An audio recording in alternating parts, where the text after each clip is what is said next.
Hello, everyone, and welcome back to English Friends Chat. I'm Emma. And I'm Ryan. We are so glad you're joining us for today's deep dive. We know you follow our content because, you want to move past that basic textbook English. Exactly.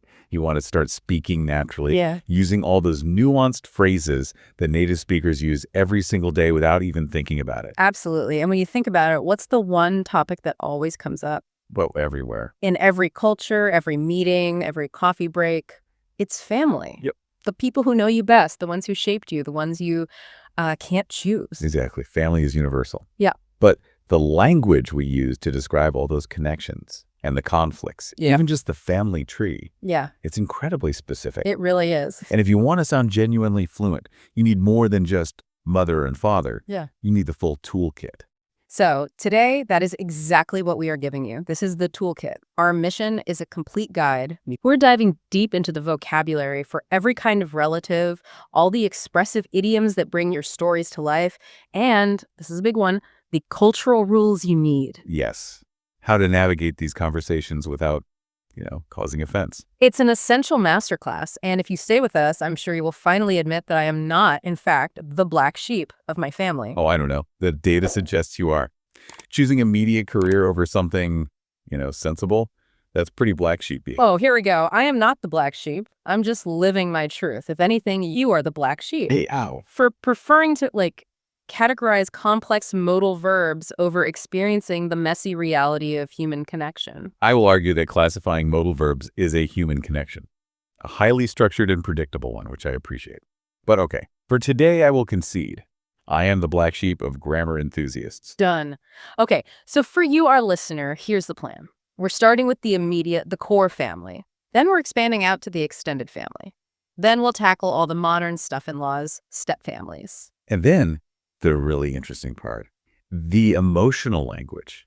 How we describe how we actually feel about these relationships. It's a full investigation. It's designed to upgrade your conversation skills immediately. So let's jump right in. Let's do it. Okay, so we're starting with the foundation. The immediate family. Right. That term itself is really useful because it separates the people in your core household from, everyone else. So your parents, mother and father, and your siblings? And siblings is where we need to start. Let's really unpack that word because it's useful in some places, but not so much in others. Right. So sibling is amazing because it's the gender-neutral term for brother or sister. Which is so efficient. Totally. For standardized forms, job applications, or, a more academic discussion, it's perfect. You can just ask, do you have any siblings? And you've covered everything. Okay, so it's clean, but let me check the vibe here. If I'm at a casual barbecue with new friends and I ask, do you have any siblings? Does that sound a bit weird, a little formal? It does, yeah. That's the key nuance. It's grammatically perfect, but in a really relaxed, casual chat, it can sound a little stiff. Like you're interviewing them. Exactly. In almost all social situations, native speakers will just say the slightly warmer phrase, do you have any brothers or sisters? Got it. Okay, so siblings for forms, brothers and sisters for friends. You've got it. Now, this brings us to a really fascinating point, birth order. Oh, this is a big one. It is. The position you have among your siblings carries so much cultural baggage. It shapes the stories we tell about ourselves. It's like a personality label you get at birth. I have 2 brothers and 1 sister, so I am the classic middle child. And that is a loaded term. When we talk about birth order in English, we're tapping into these really common stereotypes. Like the oldest child. Right. Universally seen as responsible, a leader, super organized, and maybe a little bit bossy. That is my oldest brother to a T. He still tries to tell us all what to do at Christmas. He was like the test run for my parents, he got all the pressure. Exactly. And the oldest often feels that weight of expectation. It can lead to them being a high achiever or just highly anxious. Then you have the youngest child. The baby. The baby. They get the relaxed, tired parents who've kind of given up. Well, I have one older sister, Sarah, so I am the youngest. And I will admit, my parents were totally exhausted by the time I came along, so I had a lot more freedom. Freedom or just no one was watching you? A little of both. So you got away with everything. You're the spoiled, charming youngest. I'm a well-adjusted, charming youngest, thank you. Mm-hmm. But that perception is there. We might say the youngest got everything handed to them, or that they're the golden child. And then there's me, the middle child. What's my story? You're the peacemaker. The oldest and the youngest are often in conflict, right? One makes the rules, the other breaks them. The middle child gets stuck trying to keep everyone happy. So diplomatic, adaptive, maybe feeling a little invisible sometimes. Does that sound right? That is so true for me. I'm always the one trying to avoid conflict.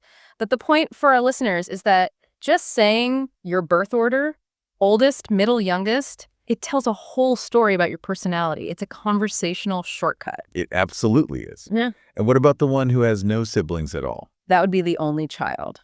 And we really have to stress the pronunciation here. Yes, say it very clearly.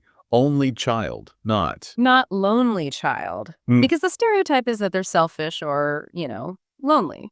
But the reality is often that they're super independent, they learn to entertain themselves, and they never had to fight over the TV remote. The biggest perk. So the key thing is to avoid saying lonely. You're describing family size, not their emotional state. Perfectly put. Okay, one last thing for this section. Talking about age difference. Oh, yeah. Simple phrases for this. Right. You can say, my sister's 2 years older than me, or my brother is 5 years younger than me. And a really common one is to say you're close in age. That just means there are only a few years between you. Right. It suggests you probably shared a lot of experiences growing up. Whereas if there's like a 10-year gap, you'd say there's a huge age gap between us. Which signals a very different kind of relationship. Okay, so we've got the core unit down. Let's expand the circle. Okay. Moving out from the immediate family, we get to the extended family. So this is grandparents, aunts, uncles, cousins, the people you see at big holiday gatherings. Exactly. Let's start easy. Aunts and uncles. Very simple. Your aunt is your mom's or dad's sister. Your uncle is your mom's or dad's brother. And you often use their first name, right? Like Aunt Susan or Uncle John. Yeah, or if you're really close, especially when you're younger, you might use the more affectionate term auntie. Auntie Emma. Exactly. It feels much warmer, more like a hug than a handshake. That's a great distinction. Yeah. Okay, now for their children, your cousins. Ah, the cousin situation. This is one of the best things about English vocabulary. It's so simple. It is. Cousin is completely gender neutral. Which makes life so much easier. The son of your aunt is your cousin, and the daughter of your aunt is also your cousin. One word. One word does it all. So if you say, I'm meeting my cousin for lunch, I have no idea if they're male or female. Right. And if I want to clarify, I have to add the information myself. Do you have to say, my female cousin Sarah, or my cousin, he just moved here? You volunteer the gender if it's relevant. Now, let's get into the advanced stuff, the things that really show you know your vocabulary. Second cousins. Yes. This is where it gets a little more complex. Yeah. Second cousin is the child of your parents' first cousin. So you share great-grandparents, not grandparents. Exactly. Okay, what about cousin once removed? That sounds like something from a legal document. Sounds super formal, I know. But all it means is there's a generation gap between you. So your first cousin's child is your first cousin once removed. I see. So it's like a step down on the family tree. It is. And honestly, a lot of native speakers might just say, my cousin, to keep it simple. But knowing these terms shows a really deep understanding. Okay, now, for the big point of confusion for so many learners, nieces and nephews. Oh, this is a classic. They sound similar. They're easy to mix up. Let's nail this down. So if you have a brother or a sister, their children are your niece or nephew. The boy child is your nephew. And the girl child is your niece. Now for the memory trick. For the boy, nephew. Just remember this silly phrase, no girls allowed. It's silly, but it works. It anchors the N to being male. And for the girl, niece, it sounds a lot like the word nice. Exactly. But the pronunciation is so important here. The difference between niece and niece. Oh, this is a huge one. So many learners make this mistake. It has to be niece with that long E sound like piece of cake. If you say, I have two knees, you're talking about your legs. Right. But if you're talking about your brother's daughters, you have to say, I have two nieces. It's a critical difference. Now, I have a big collection. I have 3 nephews and 2 nieces. 5. Wow. It's a lot, and it makes Christmas shopping very expensive, but it also gets to the cultural role of an aunt or uncle, doesn't it? It does. Our job isn't really discipline. Our job is to be the fun one. Yes, the temporary escape from the parents' rules. You're there to be playful, maybe a little irresponsible. Give them way too much sugar, buy them loud toys, and then hand them back right when they're about to crash. That is the job description. I have one nephew, and he is just a force of nature, a little tornado. I know that type. But my job is to play with the tornado, not tame it. I might say, my nephew is a handful, or he really keeps me on my toes. It keeps me on my toes is a great phrase. It just means he forces you to stay alert. It's a positive way of saying he's exhausting. Exactly. Okay. Okay, so we covered the blood relatives. Now let's talk about the families we acquire. Okay, so families are always changing. They grow when people get married, and they blend when people get divorced and remarry. The first big category here is the in-laws. The name itself tells you everything, right? Yeah. They become your family in the eyes of the law when you get married. The vocabulary is so consistent, which is great. You just add in-law to the title. So your husband's or wife's mother becomes your mother-in-law. Your spouse's brother becomes your brother-in-law. Easy. Simple enough, but we have to talk about the mother-in-law stereotype. Oh, it's huge in Western culture, isn't it? The critical, judging woman who thinks no one is good enough for her child. She's in every movie, every sitcom. She shows up wearing white gloves to check your house for dust. Yes, constantly questioning your life choices. But the reality is often totally different now, right? That stereotype is feeling a bit old-fashioned. It really is. The modern view, especially for younger generations, is way more positive. A lot of people feel like they gain a bonus family. I love that phrase, bonus family. It shifts the whole feeling from like an obligation to an addition. It implies you're happy about it. Exactly. It's a much more positive, contemporary way to look at it. Okay, now for the other way, families blend through remarriage. This is where we use the prefix step. Right. So step just means the relationship exists because one of your parents got remarried. So if your father remarries, his new wife is your stepmother. And if that stepmother has kids from her first marriage, they become your stepbrother or stepsister. It's a clear way to define the connection. But this leads to the one that can be a bit complicated mathematically and emotionally. Half-siblings. The mathematical complication, I like that. A half-brother or half-sister is when you share one biological parent, but not both. Right. Same mom, different dads, or same dad, different moms. The term half is technically accurate. But, and this is a really important usage note, in real-life conversation, people often drop these labels. This is such a crucial point. If you were raised together, if you shared a home and holidays and, your whole life, the label just doesn't matter as much. Many people will just introduce their half-sister as my sister, or their stepbrother as my brother. It's a choice. It's a linguistic choice that says the relationship is more important than the biology. It says the love is what matters, not the technical definition. And being able to make that choice, to know when to use the technical term versus the affectionate one, that's a real sign of fluency. That is so well put. It's not just about knowing the words, it's about knowing the feeling behind them. Okay, so that brings us perfectly to the emotional heart of it all. We know how to name everyone, but how do we describe the quality of the relationship? This is everything. If the relationship is really good, strong and trusting, the go-to phrase is, we are very close. And that's not about geography, right? It's emotional closeness. You share things, you trust them, they're a big part of your life. Exactly. Another one you absolutely have to know is the phrasal verb to get along with. Oh, this is high frequency. Totally. If you say, I get along well with my sister, it just means you have a friendly, easy relationship. Not a lot of fighting. And you could use the negative too. I don't get along with my uncle very well. It's a pretty gentle way to signal that there's some friction there. Right, without being overly dramatic. But what about the family member who is, let's say, a little different? The one who breaks all the rules. This brings us back to our intro, the black sheep. The black sheep of the family. This idiom has such a rich history. He really does. It comes from actual sheep farming. Black wool couldn't be dyed, so it was considered less valuable, a financial problem. So originally, the black sheep was the family member who brought shame or trouble. But the meaning has really evolved, hasn't it? Oh, completely. Now, the black sheep is often just the person who chooses a really different path. It's not necessarily a bad thing. It could be a family of doctors where one kid decides to become a professional clown. Yes. Or my cousin Dave, who I mentioned. He lives in a van in a forest and doesn't own a phone. He's not a disgrace. He's just profoundly different. We say it with affection. It's a way for the family to acknowledge the difference without judging it too harshly. It's a great conversational shortcut. Okay, now for the more serious side, when relationships are actually broken. Right.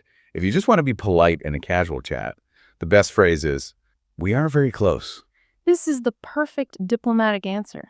It signals that you don't really want to talk more about it. But if the situation is really serious, like there was a huge fight and you haven't spoken in years, you need a heavier term, estranged. Yeah, that's a heavy word. To say, I am estranged from my sister. That's a very serious statement. It implies a complete and probably permanent break. You would only use that word in a deep, trusting conversation. And if someone says that to you, the only real response is to show sympathy and not ask for detail. Right. A simple, "I'm so sorry to hear that," is all that's needed. You have to respect the gravity of that word. Okay, let's move on to something a bit more fun. Talking about who looks like who. People love doing this. It's a classic family gathering topic. The most basic way to say it is with the verb to look like. Simple. You look like your mother. But if you want to sound more like a native speaker, the phrase you really want to use is the phrasal verb to take after.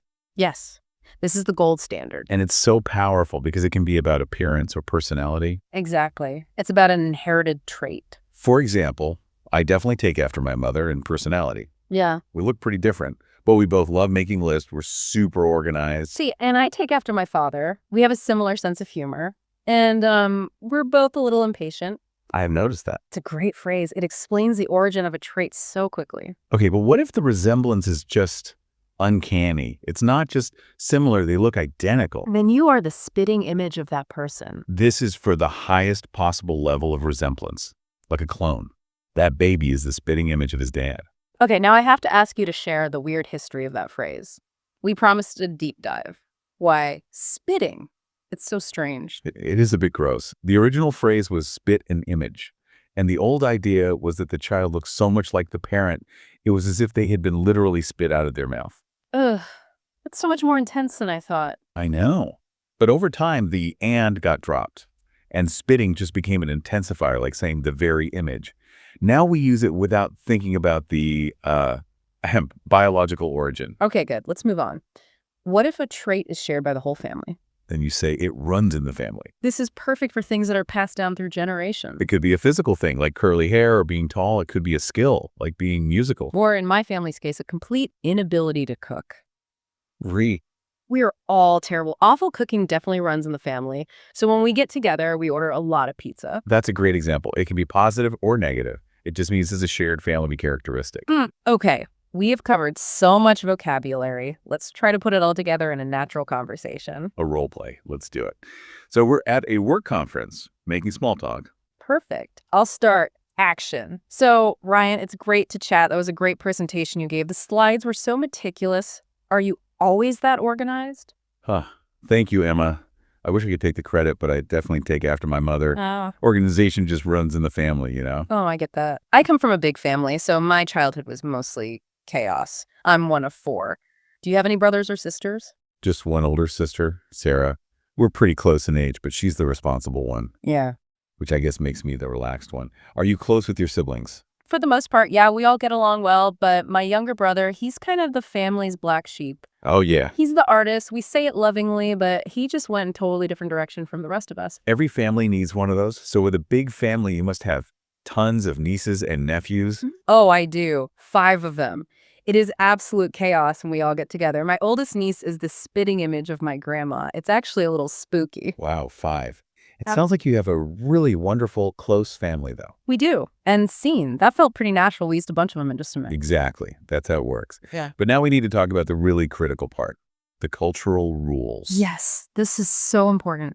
Knowing the words is one thing, but knowing what not to say is maybe even more important. This is non-negotiable for sounding fluent and just being polite.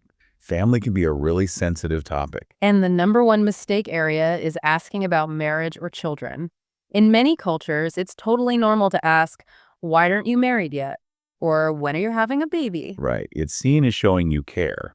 But in many English-speaking cultures, those questions can come across as really invasive, rude even. You just don't know what's going on in their life. Maybe they're struggling with something, or maybe they just don't want to follow that path. You don't know. So the guideline is very simple. Follow their lead. Just wait for them to bring it up. If they mention their husband or their kids, great, you can ask a follow-up question, but don't be the first one to ask about it. And if someone asks you an inappropriate question like that, how do you respond politely? You can just say something neutral, like, that's a bit personal, isn't it? Or, I prefer to keep that part of my life private. It sets a clear boundary without starting a fight. Good. And the last cultural rule, how to handle sad news. Right. If someone says something like, my parents passed away, you need a simple, sincere response. The required phrase is, I'm so sorry to hear that. That's it. Keep it short, Don't ask how it happened. Don't try to find a silver lining. Just offer simple sympathy. I'm sorry to hear that. Pause. And then gently change the subject. It's about showing respect for their privacy and their grief. Okay, time to wrap up with some fun, classic family idioms that will really make your English sound great. Let's do it. First up, one of the most famous, the apple doesn't fall far from the tree. I love this one. It means a child is very similar to their parent, usually in their behavior or personality. Exactly. It can be positive, like, he's such a hard worker, just like his dad. The apple doesn't fall far from the tree. Or maybe more often, a little bit negative. Yeah. Her mom was always stubborn, and she just refused to listen. Mm-hmm. Well, the apple doesn't fall far from the tree. It points out a predictable, inherited trait. Okay, next up, a very dramatic one. Blood is thicker than water. So dramatic. What does this mean in a practical sense? It means that your loyalty to your family is stronger than your loyalty to anyone else. Friends, coworkers, anyone. Family comes first. You'd hear this if someone has to choose between helping a relative and helping a friend, right? Exactly. They might say, look, I know you disagree with my brother, but blood is thicker than water. I have to support him. It's about ultimate loyalty. Okay. And our last idiom connects to careers and life choices. To follow in someone's footsteps. This means you choose the same career or life path as a parent or another older relative. Like, her father was a doctor and now she's in medical school. She's really following in his footsteps.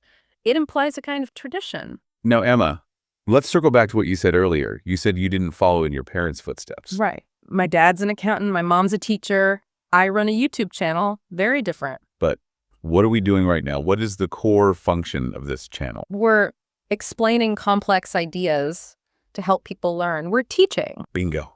Your mother is the teacher. You are teaching English to thousands of people. You absolutely followed in her footsteps. You just used a different medium. Wow. Okay. I was so focused on the format, the camera and everything. I totally missed the function.